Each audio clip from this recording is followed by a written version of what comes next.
1 in 2 people, 50% of the global population, relies on rice as a daily dietary staple. To further put that into numbers, 520 million metric tons of rice are produced and consumed every single year. There's many iconic rice dishes out there: sushi, stir-fried rice in Lagos, biryani in South Asia, congee in Guangzhou, China, and many others. All of these dishes and these countries share the same thing: rice. But everything else is different. The texture is different, the taste is different, the preparation is different, the color, the ritual, and the meaning. Why is Italy's risotto so different than Thailand's jasmine rice? This video we'll be exploring all of that, all the way from ancient Philippines to Western Africa, how rice found its way to Chennai, all the way to modern Michelin star chef plating. This is the story of how one grain adapted to every corner of the world and became something completely different.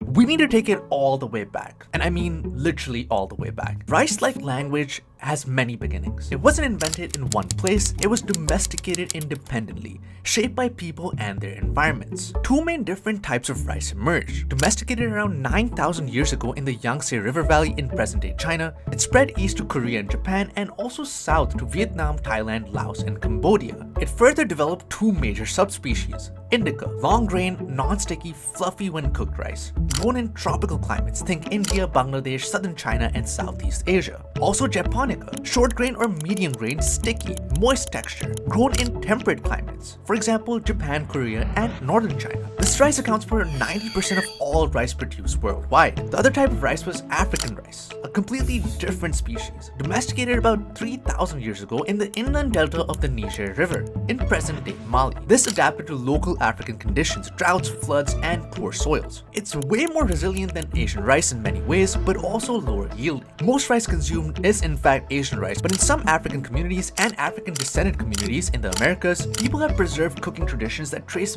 back to this form of rice. Though we now understand the different types of rice, what explains the variation in the dishes? Geography or different landscapes require different ways of growing rice, and over time, those methods shaped not only agriculture, but also societal structures, labor systems, and eventually what dishes people made with that rice. Let's talk about the terraced rice fields in mountainous regions. In steep, rugged landscapes where flat land is scarce, for example in the Philippines, Bhutan, Vietnam's Sapa region, even Bali and parts of southern China, farmers developed rice terraces hand-carved into mountainsides. These terraces follow the natural contours of the hills, using gravity-fed irrigation to flow water from top to bottom. One of the most famous examples is the Baynao rice terraces in the Philippines. Carved over 2,000 years ago, are often called the eighth wonder of the world.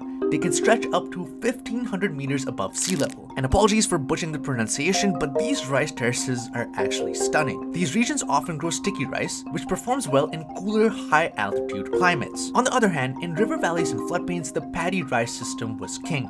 The most intensive rice cultivation happens in lowland river basins and deltas, where seasonal flooding brings nutrient-rich silt. These areas actually became early cradles of rice civilization. The Ganges River Basin in India, the Mekong Delta in Vietnam, the Irrawaddy River in Myanmar, and the Yangtze River in China. These regions specialize in paddy rice grown in standing water that suppresses weeds and encourages higher yields. The third big type of climate is the upland and rain-fed rice. This rice is dry and adaptive, often found in Africa, Latin America, and parts of Southeast Asia. Countries like Madagascar, Laos, and parts of Indonesia have perfected this type of rice. Although these systems are more vulnerable to drought and erosion, they're more drought resistant and they're less gluttonous and are often used in dishes that don't require soft, sticky textures. These three types are pre-harvesting. Post-harvesting, climate also has a say in the process. And most times, these cookbooks were born from environmental necessity. In humid and moist climates, steamed and sticky rice is dominant. In tropical and subtropical Asia, where humidity levels are high year-round,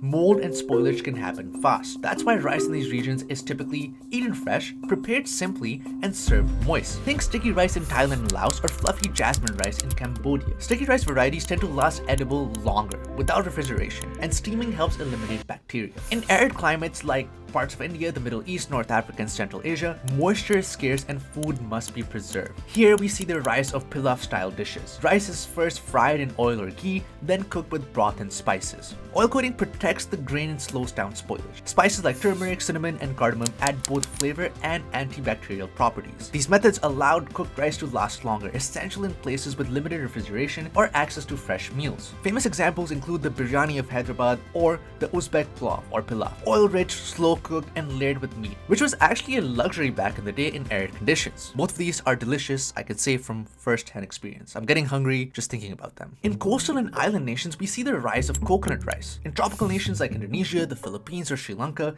rice is often cooked with coconut milk, pandan leaves, or fermented into rice wine or cakes. These methods reflect the abundance of local ingredients, coconuts, sugars, tropical herbs, and a climate that supports year-round agriculture. Nasi lemak and nasi uduk are rich coconut rice dishes that are tied to festive occasions born from the biodiversity of the tropics. Because rice was cultivated for such a long time and became such an essential part of the diet in places where other crops couldn't survive, it became an identity and a ceremony. Across the world, rice is more than just a food. It's a symbol of life.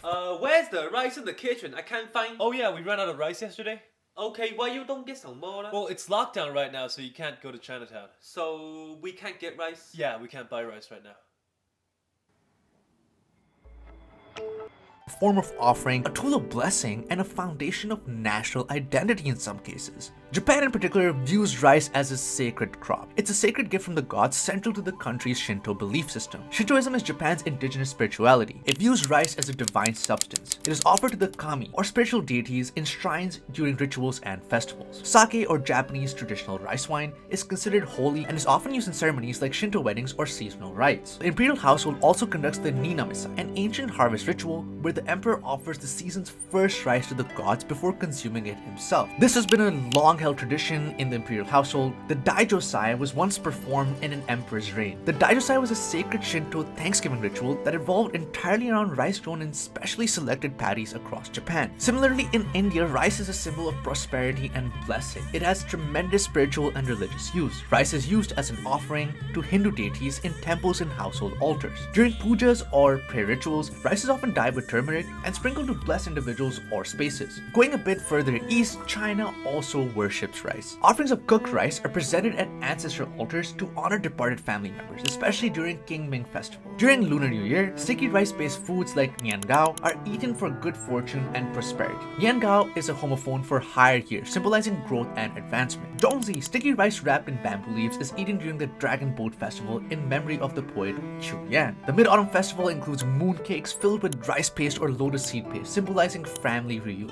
Although we got the time to talk about only 3 countries like Thailand, Laos, Cambodia, Indonesia, all worship and celebrate rice. And it's part of their identity. In Thailand, the word to eat is literally kin khao, eat rice. In Vietnamese, com means both rice and meal. All the way in Africa, in Senegal, sibujet, rice with fish, is the national dish, and sharing a communal rice bowl reflects values of hospitality, equality, and kinship. You might have noticed we've only covered Asia and Africa so far. What about Europe, North America, and South America? Before we get into how rice actually got to the Western world, if you're enjoying this video so far, do not forget to subscribe and smash the like button. We explore a new food topic on this channel every week and find out how it links to culture, society, and business. Food plays a huge role in our lives, and it's important that we understand it better. This is where colonization comes in. As early as the 15th century, Portuguese and Spanish explorers began exporting rice from Asia and Africa to their colonies across the world. The Spanish brought Asian varieties of rice, particularly to Mexico, Central America, and South America. Portuguese traders brought rice from Brazil, via West Africa, and later via their colonies in India and Southeast Asia. In my opinion, one of the most undertold stories in agricultural history is the role of enslaved West Africans in shaping American rice cultivation. Africans brought not just labor but deep agricultural expertise in rice cultivation, especially from regions like Senegambia, where rice had been domesticated for thousands of years. This knowledge helped colonial partners establish rice economies in the American South, particularly South Carolina and Georgia, where a variety called Carolina Gold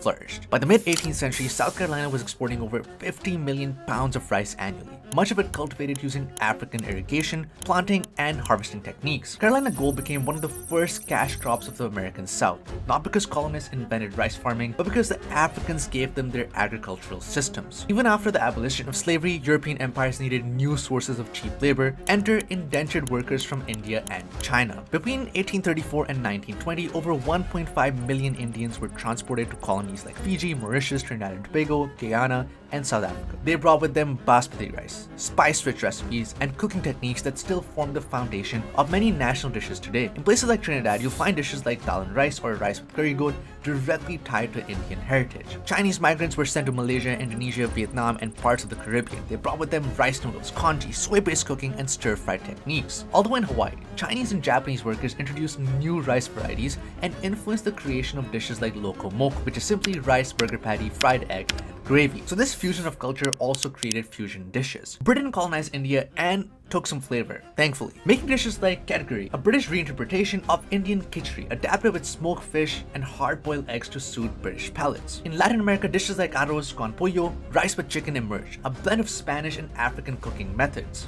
All the way in Malaysia and Indonesia, nasi goreng in Indonesia reflects Chinese wok cooking with indigenous sambal spices. I guess the point of this is rice was not just used as food, but also as resistance. For example, African American communities preserved rice traditions through gula cuisine, keeping alive West African cooking practices. In post-colonial India, rice became a symbol of self-sufficiency. Gandhi's call for a rural self-reliance included the cultivation of rice without British interference.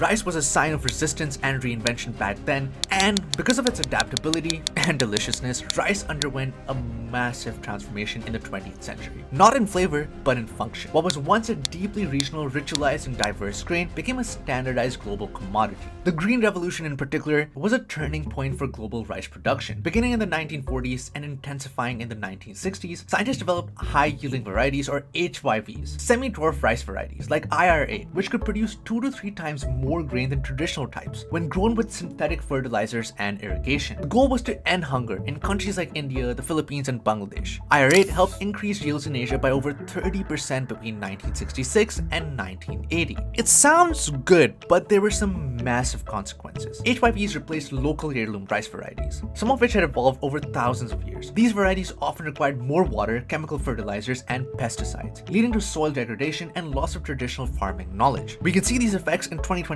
It's estimated that over 75% of rice grown globally comes from just a few dozen hybrid strains, compared to thousands of varieties that were once cultivated. Because of this standardization and ease of growth, instant rice has become very popular. In the West, companies like Uncle Ben's and Minute Rice have helped reshape rice into a convenience food. These products are pre-cooked, dehydrated, and repackaged, requiring minimal cooking skill and delivering consistent results. Fast food chains like McDonald's, Jollibee, even KFC serve rice as a side dish, sort of changing the positioning of rice from a centerpiece to an interchangeable carbohydrate. In recent decades, there's been a growing resistance to the industrial homogenization of rice, particularly driven by chefs, farmers, and scientists. There's been an indigenous revival movement. Navdanya, led by Dr. Vandana Shiva, promotes the preservation of traditional rice seeds and fights against corporate control of agriculture. In Thailand, farmers are reviving heritage varieties like black sticky rice or hom mali, which are prized for flavor but low in commercial yield. And arguably, this effort is working. Between 2007 and 2020, interest in heirloom rice grew so much that farmers markets in India and Southeast Asia